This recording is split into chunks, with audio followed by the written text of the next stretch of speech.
5 people you must avoid in old age, even family.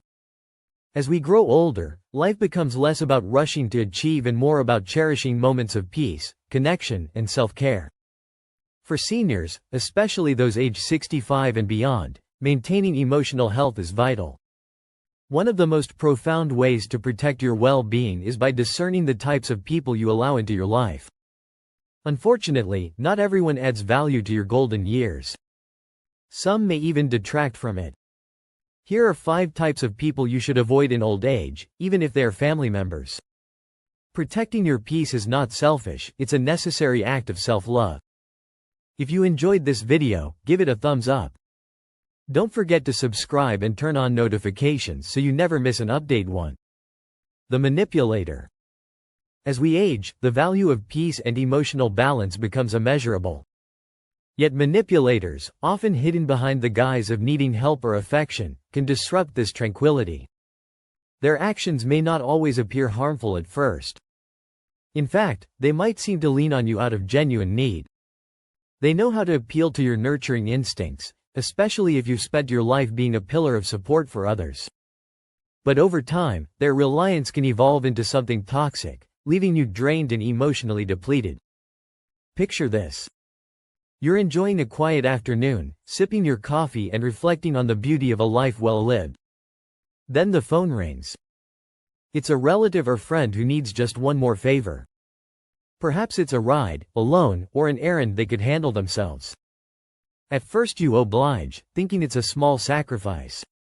But as these requests pile up, you begin to notice a pattern. They call only when they need something. Worse, they subtly imply that if you don't help, you're selfish or neglectful. This is the hallmark of the manipulator, their ability to use guilt as a weapon, turning your kindness into an obligation. They frame their needs as emergencies, making it difficult for you to say no without feeling like you failed them. Over time, this dynamic chips away at your sense of freedom and autonomy. Instead of enjoying your retirement, you find yourself weighed down by the emotional labor of maintaining a relationship that feels increasingly one-sided. Recognizing this pattern is crucial. Manipulators often rely on your hesitation to confront them, knowing that you value harmony and don't want to hurt their feelings. But it's important to remember that saying no is not an act of cruelty, it's an act of self-preservation. Your time, energy, and emotional well-being are precious commodities, and they deserve to be protected. Boundaries are the antidote to manipulation. When you begin to set clear limits on what you will and won't do, you reclaim control over your life. For example, if someone frequently asks for favors, consider responding with something like "I'm sorry, but I'm unable to help this time." You don't need to explain or justify your decision. Your boundaries are valid simply because they protect your peace. It's also helpful to reflect on the nature of the relationship. Ask yourself, does this person enrich my life, or do they take more than they give? True relationships are built on mutual respect and care, not obligation. If someone's presence consistently leaves you feeling drained or resentful, it may be time to reevaluate their role in your life as you navigate the stage of life. Let go of the fear of disappointing others. Your kindness is a gift, not a resource to be exploited. By surrounding yourself with people who respect and value you, you create an environment where your golden years can truly shine. Saying no to a manipulator is saying yes to your own well-being, and that is a decision worth making every single time. To the self-absorbed, the narcissist. Life in our later years is meant to be a time of reflection, connection, and meaningful relationships. Yet not all connections nourish the soul. Some people seem incapable of seeing beyond themselves, consumed by their own needs, desires, and achievements. These self-absorbed individuals, often described as narcissists, can drain the joy and mutual respect from any relationship, leaving you feeling invisible and undervalued. Imagine sitting down with a family member or friend to share a story from your past, a memory that still brings a smile to your face. As you begin to speak, they interrupt, steering the conversation toward their own experiences. You try again, hoping to share a meaningful moment, but once more they shift the focus back to themselves. Over time, you start to notice a pattern. They dominate every conversation, every interaction, turning what should be an exchange into a one-person performance. Narcissists are masters of this dynamic.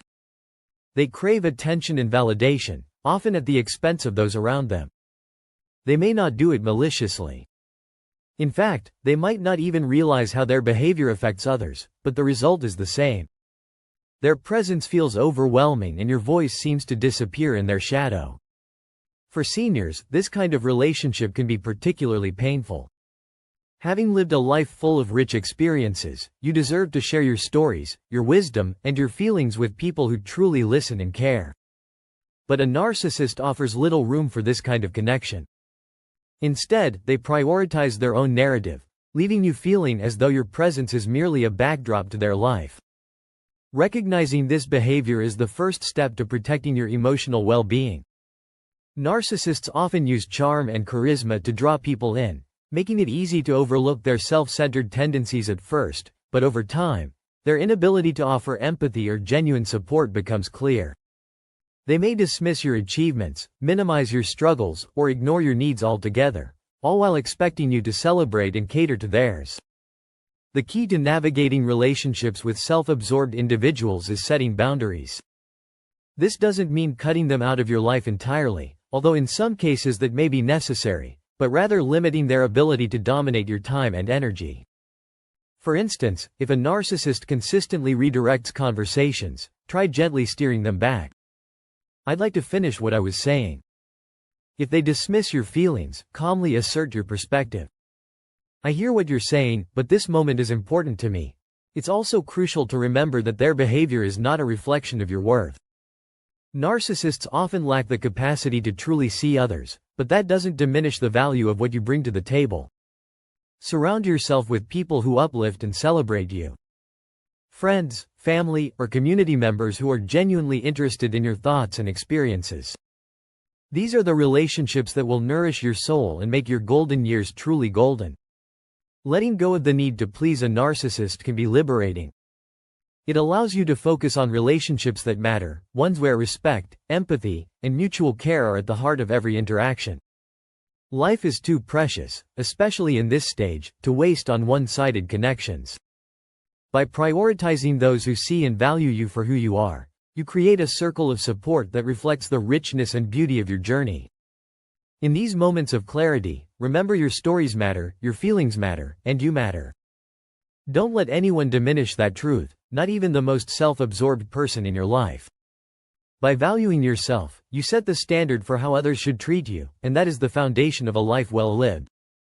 3. The critic. In the later chapters of life, one of the most valuable treasures is the freedom to live authentically, embracing who you are and what you've accomplished. Yet critics, those who constantly find fault in others, can rob you of this freedom, sowing seeds of doubt and negativity. These individuals thrive on pointing out flaws, often under the guise of helpfulness, but their words can wound deeply, eroding self-esteem and creating a sense of inadequacy. Critics come in many forms.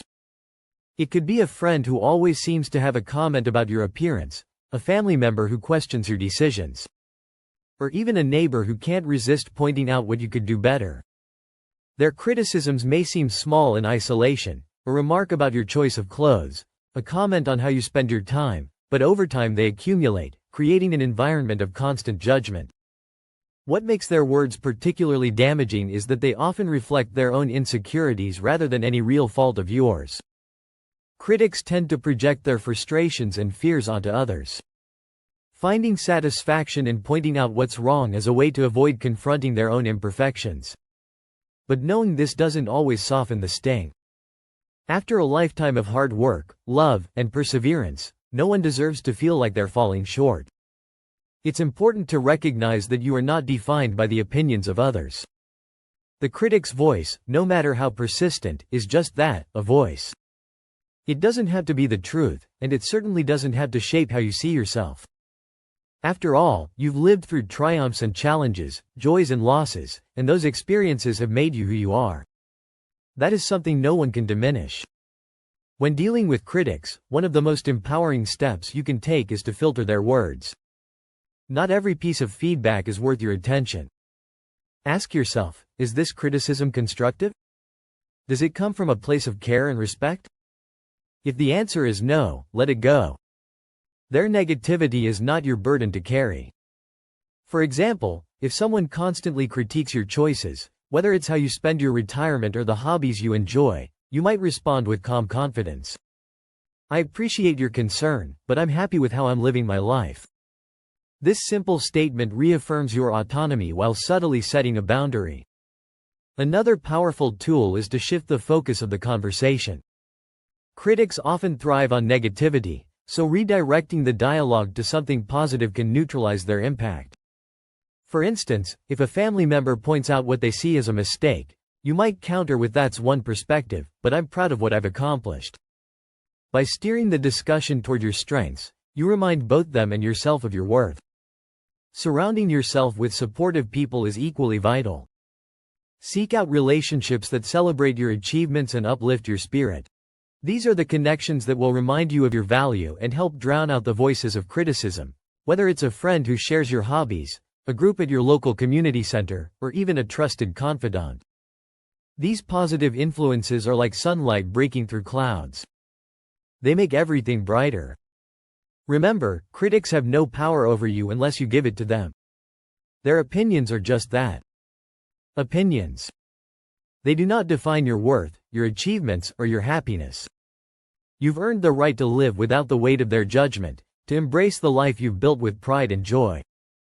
As you reflect on your journey, hold on to this truth. You are enough. You always have been. No critic, no matter how loud or persistent, can take that away from you. By letting go of their negativity and choosing to focus on the beauty of your own story, you free yourself to live with the confidence and peace you deserve.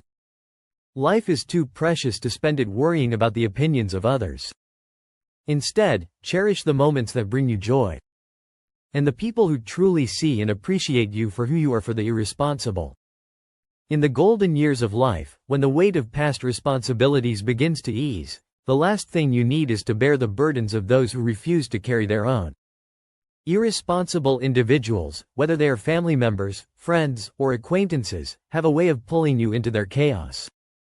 Leaving you emotionally and even financially drained. Their lack of accountability can become a relentless source of frustration, disrupting the peace and balance you've worked so hard to achieve. Picture this. A family member constantly finds themselves in trouble, be it financial woes, poor decisions, or personal conflicts. Time and again, they come to you for help, expecting you to bail them out or offer a solution. They promise change, assuring you that this is the last time. But the cycle repeats, leaving you exhausted and questioning whether your support is helping or enabling their behavior. Irresponsibility isn't just about neglecting duties. It's about shifting the consequences of one's actions onto others. These individuals often rely on your goodwill and generosity, knowing you have a kind heart. They may appeal to your sense of duty, especially if they are younger relatives or those you've cared for in the past. But over time, their reliance can feel more like exploitation, leaving you carrying a load that isn't yours to bear. It's important to understand that while compassion and kindness are virtues, they must be balanced with self-respect and discernment. Helping someone who refuses to take responsibility for their actions doesn't just drain your energy. It also prevents them from learning and growing. Accountability is a skill, one that can only be developed when a person is allowed to face the consequences of their choices. By constantly stepping in to rescue them, you deny them the opportunity to mature and take charge of their own life. Setting boundaries with irresponsible individuals is not an act of cruelty. It is an act of love, both for yourself and for them. Begin by recognizing your limits and understanding that you are not obligated to solve problems that aren't yours. If someone consistently asks for financial help, for example, consider saying, "I'm sorry, but I'm not in a position to assist with this." Perhaps you can explore other options. This response not only protects your resources, but also encourages them to take ownership of their situation. It's equally important to resist the urge to feel guilty for saying no. Irresponsible people often use guilt as a tactic, suggesting that your refusal to help means you don't care. But the truth is, your care can manifest in other healthier ways, offering advice, providing emotional support, or simply being present without taking on their burdens. Your role is not to fix their lives, to guide them toward finding their own solutions. As you navigate these relationships, remember to prioritize your own well-being. Your golden years are a time for joy, exploration, and self-care, not for carrying the weight of others' choices. Surround yourself with people who respect your boundaries and appreciate the support you are able to offer. Healthy relationships are built on mutual respect and understanding, not on one-sided dependence. Reflect on the life you've lived and the lessons you've learned. You've faced challenges, made sacrifices, and overcome obstacles to arrive at this stage. Don't let the irresponsibility of others overshadow the peace you've earned. By setting clear limits and focusing on your own needs, you create a space where both you and those around you can thrive. Letting go of the need to rescue others is not selfish. It's a recognition of your worth and the value of your time. Embrace this truth. You are not responsible for fixing everything. By stepping back, you allow the irresponsible to step up, and in doing so, you reclaim your peace, your energy, and your joy. 5. The ungrateful. As we grow older, one of the greatest joys in life is giving, whether it's our time, our wisdom, or simply the love we've cultivated over decades. There's a deep satisfaction in knowing that our efforts and sacrifices have made someone's life a little better. But nothing stings quite like the cold silence of ingratitude. When your kindness goes unnoticed or worse is met with criticism, it can leave you feeling devalued, disheartened, and even questioning your own worth. Ungrateful people have a way of diminishing the joy of giving. Imagine spending hours preparing a holiday meal for your family, pouring your love into every dish, only to hear someone complain about the food or remark that it wasn't like it used to be.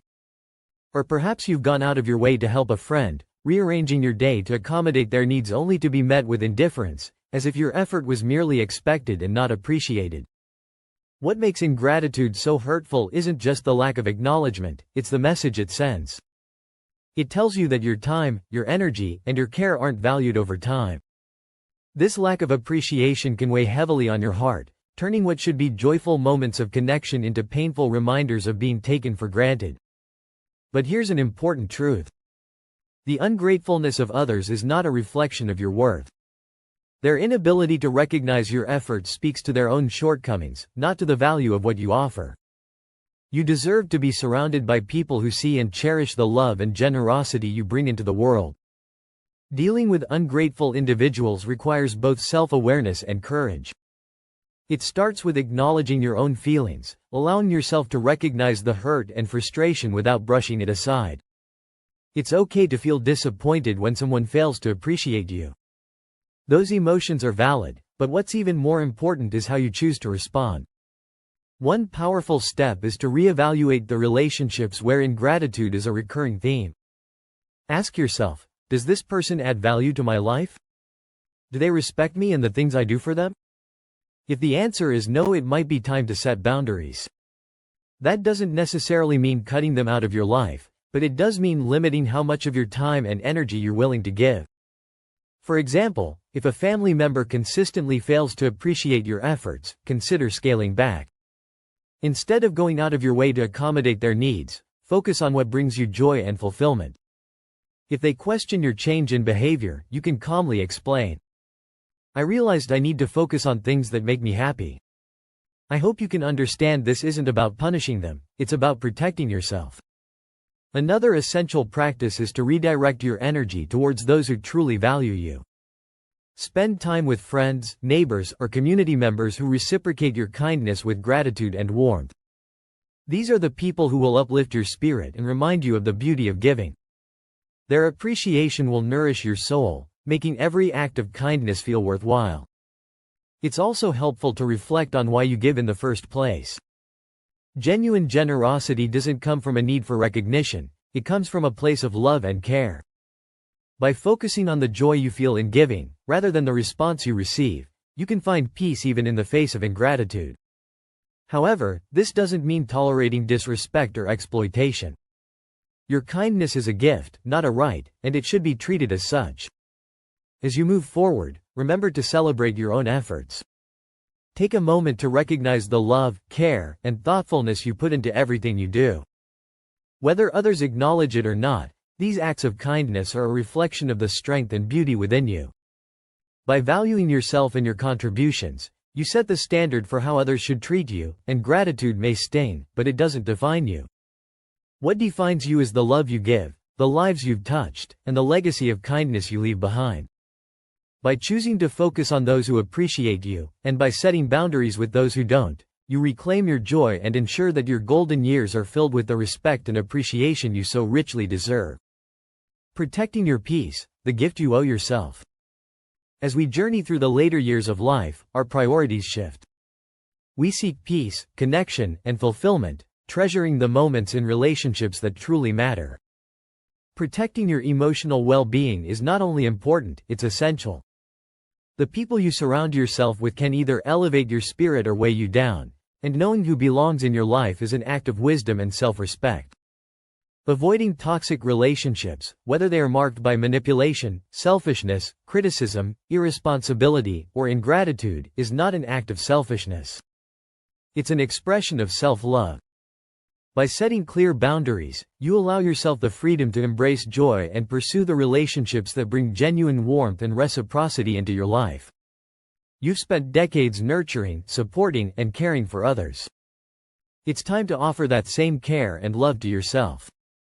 Reflect on the life you've built and the lessons you've learned. You've weathered challenges, celebrated triumphs, and gathered a lifetime of wisdom. These experiences have shaped you into the remarkable person you are today. Don't let the negativity of others overshadow the beauty of your journey. Instead, choose to fill your remaining years with relationships that honor your worth and respect your boundaries. Your golden years are a gift. A time to cherish what matters most. Whether it's the love of family, the company of friends, or the quiet moments of contentment, let go of the need to fix or accommodate those who drain you. Embrace the people and experiences that uplift you. Life is too precious to waste on relationships that don't nourish your soul. Remember, your happiness is your responsibility, and your peace is your legacy. By choosing wisely who to allow into your life, you create a sanctuary of love, respect, and fulfillment. A space where you can truly thrive and savor every moment of the beautiful journey that is yours to live. These lessons are meant to inspire you to live fully and authentically. Now I'd love to hear from you. Take a moment to reflect and share one thing you've learned and plan to apply in your own life. Let's support each other on this journey towards embracing these truths. If you enjoyed this video, please leave a comment with 1. If not, feel free to comment with 0. Your feedback means a lot to us. Don't forget to like, share, and subscribe to our YouTube channel for more content like this.